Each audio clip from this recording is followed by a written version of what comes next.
Welcome to the Help and Hope podcast produced by Mark Inc. Ministries. You know, when our 16-year-old son Mark and his friend Kelly were in a fatal car accident, we desperately needed to talk to those ahead of us in a similar journey. We needed them to come alongside of us, and we needed them to call back with help and hope. And that is one of the reasons for this podcast. It is to offer to others that same help and hope we received when there were people who were willing to step back into their grief to help us. You may be like we were, desperate for someone to walk with you in a dark place. You may feel very lonely and isolated.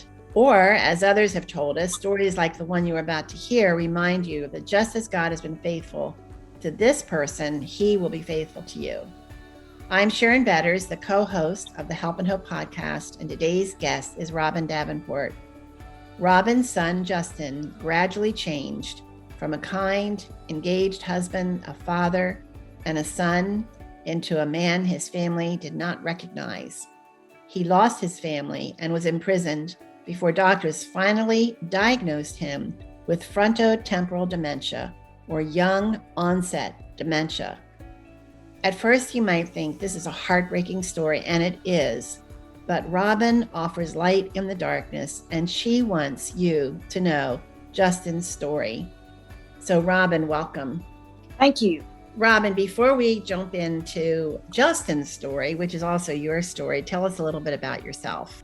Hi, my name is Robin Davenport, and we live in the beautiful North Georgia mountains. My husband is Wesley Davenport. He is a preacher and has pastored. Currently, we're going to our home church and teaching Sunday school. We were married in 1983, February. We're about to celebrate our 39th wedding anniversary on February the 18th. We have been blessed with two beautiful children, Justin, who is now deceased, and then Julia, our daughter, and we have three beautiful granddaughters. Well, I resonate with the beautiful granddaughters because we have 14 grandchildren and two great-grandchildren and one great-granddaughter on the way. So Wow. I know the joy that you have with those children I know it has to be such a blessing to you, especially in the hard places. Aren't they like medicine for your soul? Yes. Yeah. Yes. Yeah. Sometimes I hug them and I say, I can just feel it. I feel the strength. Remind you that life goes on. That's right. And there is a reason why we need to choose life, because and to be life givers. And Robin, you are a life giver. And I know those of you who are listening, I know God is going to touch your heart with Robin's story, and you're going to be encouraged and be hopeful in how God keeps his promises. So Robin, tell us a little bit about your son, Justin. Justin was born in 1983, September 1983. He was a very active child. He loved to play outdoors. He was a hunter and a fisherman, always did well in school, loved to ride motorcycles, four-wheelers, that type of thing. Started working when he was 14, always had a good work ethic, got married in 2005 to the love of his life. And then he and his wife had two beautiful daughters. His occupation was carpentry mostly. And also he worked in the mines, and he did a side lawn mowing business. You know, when you talk about your son, I think about my own sons, and I know some of your story. And so hearing you describe him, just a wonderful young man, a child, I can't imagine how you felt when you saw him changing. So when did you start noticing that something had changed with Justin? We started in hindsight. With this disease, a lot of it comes in hindsight. We can look back to 2014 and see some distance, him starting to distance himself and lose track of time. And then as time went on through that we call the pre-diagnosis stage, he began to be aggressive, and he had never been an aggressive person.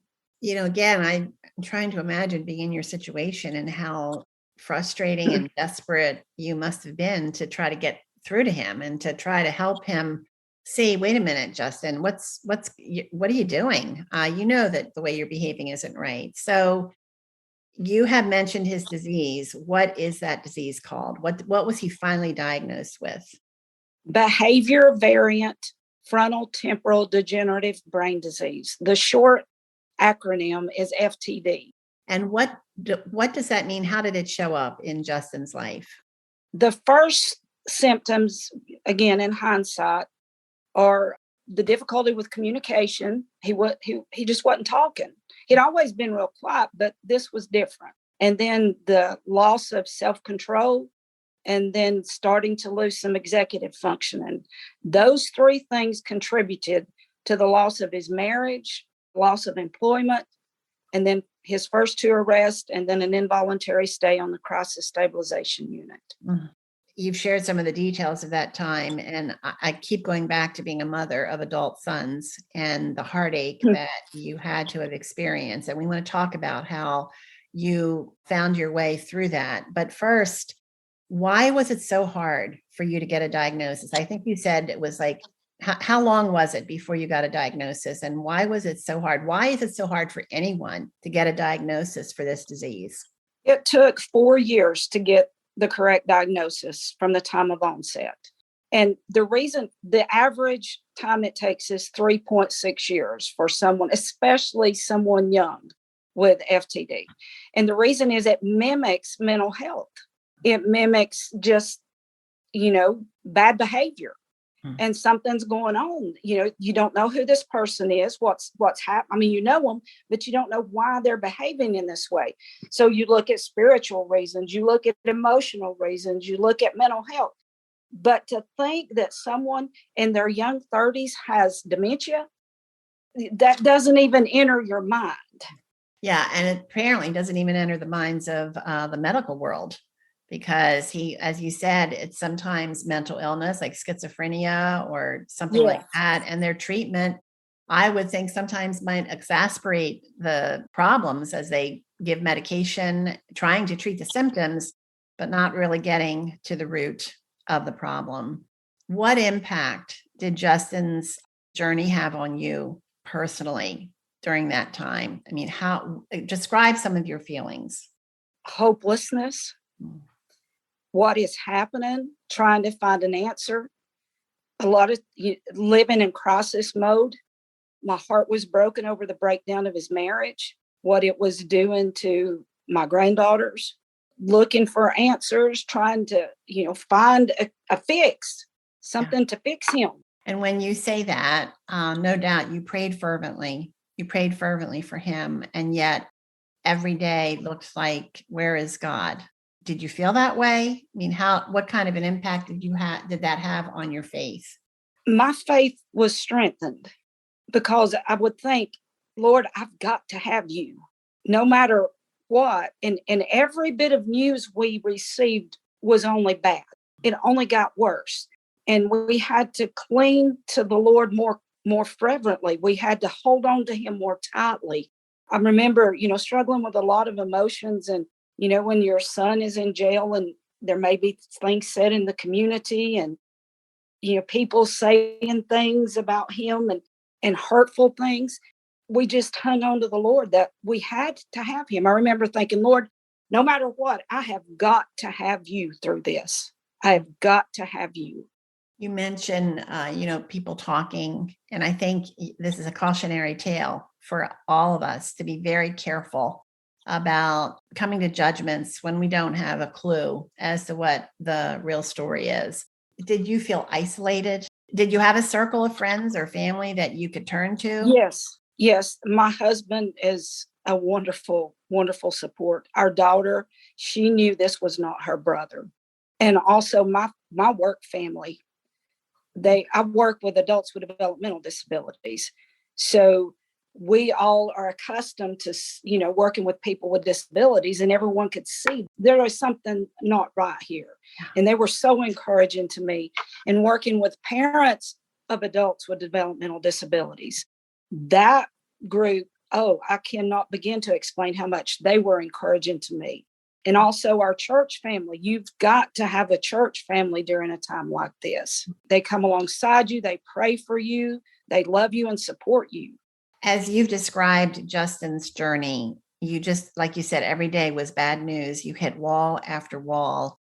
What happens to people who don't have advocates like Justin had you and your husband as his advocates. So you were, I'm sure, constantly talking to doctors and trying to get them to not settle for Justin. What is it like for families who don't have someone in Justin's situation with that disease who doesn't have an advocate? Where do they end up? That's a good question. And given my experience with developmental disabilities, and I'm a social worker, that's my profession, they end up somewhere institutionalized with the state support. And I go back in time, it was an MRI that revealed that Justin had brain atrophy. And I go back in time and think about people who have had this disease before, the old name for it's Pick's disease. And I wonder how many died in an institution and people just thought they'd lost their minds, that they never knew that this was a brain disease. And you had to fight for that MRI for Justin. Yeah. Yeah. His psychiatrist on the forensic unit at the state psychiatric hospital, she had a child to die of Tay-Sachs disease at 8 years old, which is another form of a degenerative brain disease. So she was just placed there by God, in his providence. And she saw very quickly that this was not schizoaffective disorder. There was something going on in his brain, was her words to me. And she advocated for him to get the MRI, which is hard to do in the criminal justice system. And Robin, I know that's one of the reasons why you want Justin's story to be told, even though it's very fresh, his very, very fresh. But you want other families to get help before you did, for them to be aware that, to push and insist on getting those medical tests done. Don't just assume if that they like you said, it's almost like a dumping ground. Well, this has to be mental illness. But sometimes it may be rare, but sometimes it is not.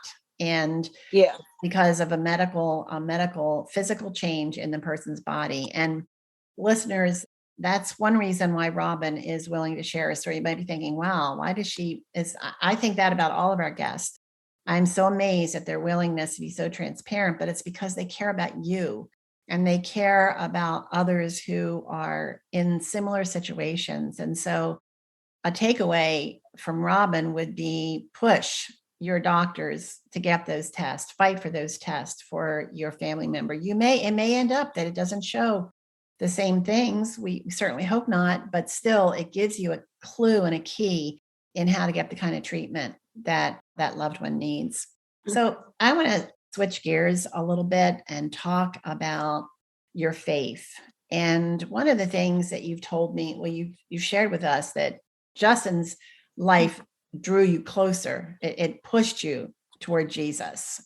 You said that grieving for you has become a cycle of wrestling and rest. What do you mean by that? With a progressive degenerative brain disease, you lose a little bit at a time. And so many things we lost of Justin a little at a time. For example, something that's coming to my mind is he completely lost his ability to talk in the fall of 2018. And so accepting that this is gone, grieving with it, wrestling with it, giving into it, and saying, okay, Lord, now I'm ready to move on. I accept that this is now gone in this life. I remember the last time that I realized Justin would not take a walk with me anymore. This was maybe a couple of weeks before he passed away. And he and I we would walk here beside our house. And that was a real important time for me, and I believe for him too. And I remember going and taking a shower and just crumbling and saying, Lord, that's the last time I'll ever walk with my child. And I just had to cry that out and give it to the Lord. And then, okay, this is where we're at now. And then move forward. As one who has lost her child and has grieved deeply, and the wrestling that I believe I wrestled to reconcile God's love with his sovereignty. I really love what you're saying, is because grief is this huge, huge, deep, deep hole. And to be able to identify pieces of the losses, because the losses, doesn't end with the person's death. There are losses that continue, No. and continue and continue. But to be able to identify so specifically, I think when you're going through that long goodbye, which, has been Yes. talked about with other things, that's what you went through with Justin. But to be able to deal with each one specifically, I think that's really good counsel and practical help for someone who is feeling totally overwhelmed. And you might say, well, I'm grieving, because I lost my husband or I lost my child. Why do I need to identify it? And maybe at first you don't, but to be able to say specific things, I think is really helpful. And that wrestling and rest, that gives you kind of a break in that enormous grief. When you cared for Justin, you shared with me that God gave you this incredible gift. And I just need you to talk about that, because I was blown away by your perspective on that period in Justin's life. So what happened? You were able to bring him home and care for him. Why was that such a precious time for you? Well, Justin was on the forensic unit for 20 months. And that's in Atlanta, it's 130 miles from our house. So we made weekly trips there and back, plus working, plus my husband was pastoring a church.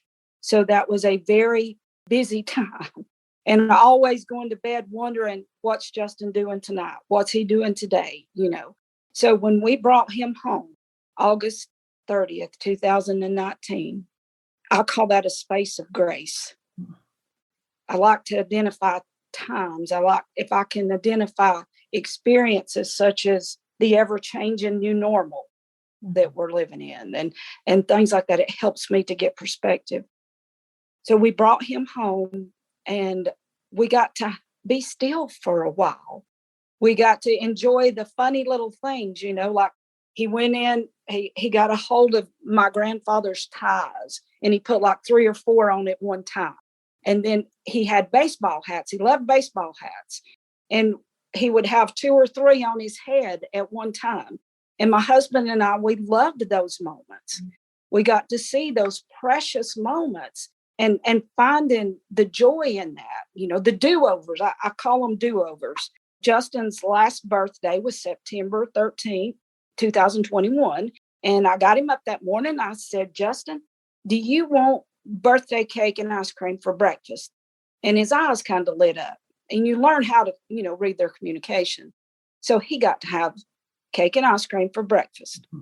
That's a do-over. That's those things you don't do when they're a child. Oh, no, I would never do that, But we got a chance for do-overs. And although he was 230 pounds and 6'3", he was our little baby again. And he regressed backwards. So Wesley and I got to just love all over him. And during that time, I developed interest in flowers and gardening and photography. God's creation became more real to me than ever. I mean, I didn't used to notice sunsets and sunrises. And now that's all I look at, that brings me so much comfort. So I counted 510 nights during that time that we got to put Justin to bed and tell him Jesus loves him. So it was a precious time. And I'm very moved by your description of that time. And I don't know how aware he was, that he could see the gift of that time, but for you and your husband to be able to have that precious time and the perspective that rather than looking at each day as a burden and as a horror, you were able, as you talked about, to rest in what God was doing in each day, to see that and the losses, to be able to identify them, to weep over them, and then to look for those moments of joy for your son. It's just a supernatural description of that period in your life. Thank you, Robin, for sharing that with us. And one of the things that you had told me about this disease is that toward the end, as you said, they regress. He went from being very aggressive to, how would you describe it? Just meek and mild and just precious. Absolutely precious. There's an innocence in his eyes during that time that, it's just amazing. It's like a baby, that innocent look in his eyes. All the turmoil was gone. All the, emotional heartache he went through, it was gone. You had shared with me that he was married with 2 children, and his marriage, he lost his wife, but before he died, they were reconciled. You were able to reconcile with the family, and everyone was able to be there when Justin died. Can you tell us about that? Yes. The last few days of his life, which my granddaughters were involved the entire time. They went to visit him in jail. They visited him at the forensic unit when we took him out. Here at home, they spent a lot of time here with him when he came home. And those last few days, the girls and his ex-wife were here quite a bit. And then his last few hours, we were all gathered around his bed. We prayed, we sang songs, we reminisced, we cried, we laughed, and we were right there with him when he took his last breath. And what a gift that you were all together. How has Justin's life shaped your mission and purpose in your own life? I believe that the main thing I have learned is about God's sovereignty. And to get that message out, he walks with us. I wrote some things down that really helped me, some statements that I hung on to. The will of God will never take you where the grace of God will not sustain you.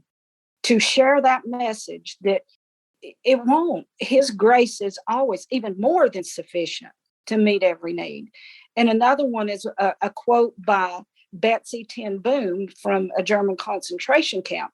There is no pit so deep that God's love is not deeper still. It cushions every loss. And John Piper teaches a series on Job, and that helped me with a firm foundation, the sovereignty of God. Pain is temporary. That's another one. Pain is temporary. We have eternity waiting on us. We've got to keep that eternal perspective. That's what will carry us through. In the book of Job, Satan couldn't do anything to Job that God did not give him permission to do. Everything we go through goes through the hands of God.